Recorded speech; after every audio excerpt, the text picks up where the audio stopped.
D'abord, quand vous me dites qu'il ne faut pas abuser du pouvoir, vous avez raison. Voilà une idée forte. Je vais bien m'en remémorer, mais vous savez, j'ai été candidat aux élections, j'ai été élu, puis j'ai été battu.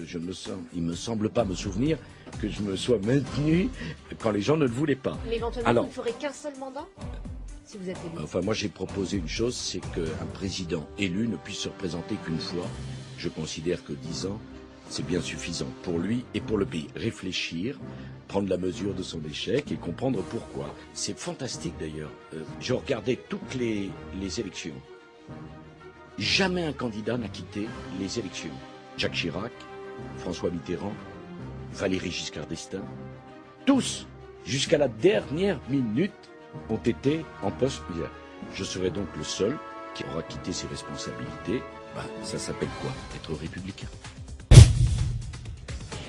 Alors, dans votre livre, vous rapportez une confidence faite en février 2006. Je vous cite, ne m'aviez-vous pas confié, vous écrivez à Nicolas Sarkozy, ne m'aviez-vous pas confié en février 2006, alors que votre énergie de sanglier se concentrait sur la conquête de l'Élysée, je serai élu président de la République l'année prochaine, ça ne fait aucun doute. Ensuite, j'étonnerai tout le monde, je transformerai le pays en un immense chantier, on me haïra, mais je ne ferai qu'un mandat, après je gagnerai du fric, c'est l'histoire qui me rendra grâce.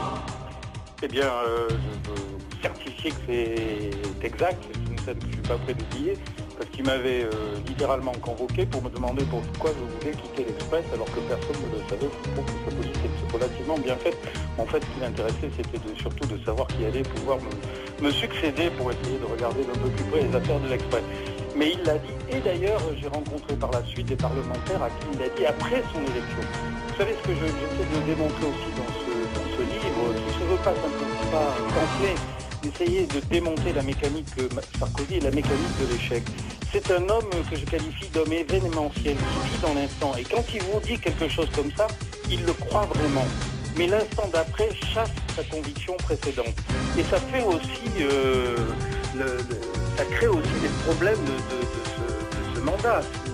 C'est-à-dire qu'on vit en permanence dans une sorte de climat électrique qui fait qu'il saute d'un sujet à l'autre avec une conviction toujours très grande, mais qu'il oublie quelques instants plus tard.